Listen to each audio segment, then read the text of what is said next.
Hi dears, welcome back. ഇന്ന് പാചകക്കലയിലെ അടുത്തൊരു item ആയിട്ടാണ് കേട്ടോ വന്നിട്ടുള്ളത്. എന്താണെന്ന് മനസ്സിലായോ? ഓട്സ് ഉപ്പുമാവാണ് കേട്ടോ ഇന്ന് നമ്മൾ തയ്യാറാക്കാൻ പോകുന്നത്. അതിനാവശ്യമായിട്ടുള്ള വലിയുള്ളി, തക്കാളി, അതുപോലെ മെയിൻ ആയിട്ടുള്ള ഓട്സ് കൂടെ നമ്മൾ എടുത്ത് എല്ലാം സെറ്റാക്കി വെച്ചിട്ടുണ്ട്. എല്ലാം അരിഞ്ഞ് സെറ്റാക്കിയതിന് ശേഷം നമുക്ക് ചട്ടി ഒന്ന് ചൂടാക്കാൻ വെക്കുക. ചൂടായതിന് ശേഷം നമ്മൾ എണ്ണ കുറച്ച് ഒഴിക്കുക. വെളിച്ചെണ്ണയാണ് കേട്ടോ യൂസ് ചെയ്തിട്ടുള്ളത്. അതിലേക്ക് നമുക്ക് എണ്ണ ചൂടായതിന് ശേഷം നമ്മൾ കടുക് ഇട്ട് നന്നായിട്ട് പൊട്ടിക്കണേ. കടുക് ഇട്ട് പൊട്ടിയതിന് ശേഷം നമ്മൾ വലിയ ഉള്ളി ഇട്ട് നന്നായിട്ട് വഴറ്റി കൊടുക്കുക കേട്ടോ. നിങ്ങൾക്ക് വെളിച്ചെണ്ണയ്ക്ക് പകരം നെയ്യൊക്കെ ഉപയോഗിക്കാം കേട്ടോ. പിന്നെ വെയിറ്റ് ലോസ് ഒക്കെ ചെയ്യുന്നവരാണെന്നുണ്ടെങ്കിൽ നമുക്കത് വെളിച്ചെണ്ണയാവും ബെറ്റർ. നെയ്യിൽ യൂസ് ചെയ്യാതിരിക്കുകയാണ് കേട്ടോ.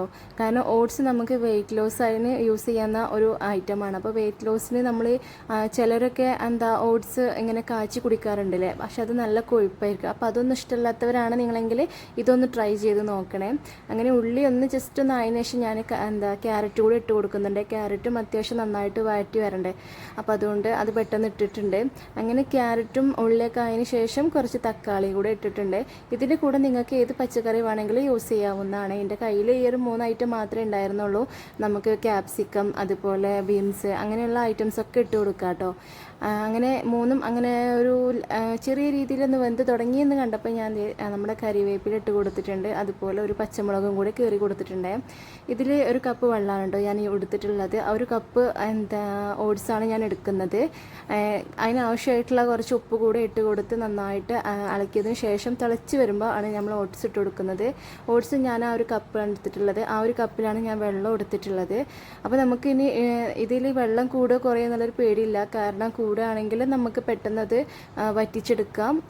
കുറയുകയാണെങ്കിൽ നമുക്ക് കുറഞ്ഞ രീതിയിൽ ഒഴിച്ച് കൊടുക്കാം കേട്ടോ. ഇത് കറക്റ്റായിരുന്നു ഞാൻ എടുത്തത്. അതുകൊണ്ട് തന്നെ എനിക്ക് കറക്റ്റ് പാകത്തിനാണ് കിട്ടിയിട്ടുള്ളത്. അപ്പോൾ എന്തായാലും ഓട്സ് ഉപ്പുമാവ് ഇവിടെ റെഡി ആയിട്ടുണ്ട്. അപ്പോൾ നിങ്ങൾക്ക് ബ്രേക്ക്ഫാസ്റ്റിനായിട്ടും അതുപോലെ രാത്രിയൊക്കെ കഴിക്കാൻ പറ്റുന്ന നല്ല അടിപൊളിയായിട്ടുള്ള ഒരു ഐറ്റമാണ് കേട്ടോ ഓട്സ് കൊണ്ട് ഉണ്ടാക്കാൻ പറ്റുന്നത്. അപ്പോൾ എന്തായാലും നിങ്ങളൊക്കെ ഒന്ന് ട്രൈ ചെയ്ത് നോക്കിയിട്ട് ഫീഡ്ബാക്ക് ഒന്ന് അറിയിക്കണേ. പിന്നെ നമ്മുടെ ഡിസൈനിങ് വേൾഡിനെ സപ്പോർട്ട് ചെയ്തതുപോലെ നമ്മുടെ കുക്കിംഗ് വേൾഡിനെയും കൂടി സപ്പോർട്ട് ചെയ്യാൻ മറക്കല്ലേ. പിന്നെ സബ്സ്ക്രൈബ് ചെയ്ത് കൂടാനും മറക്കല്ലേ. താങ്ക്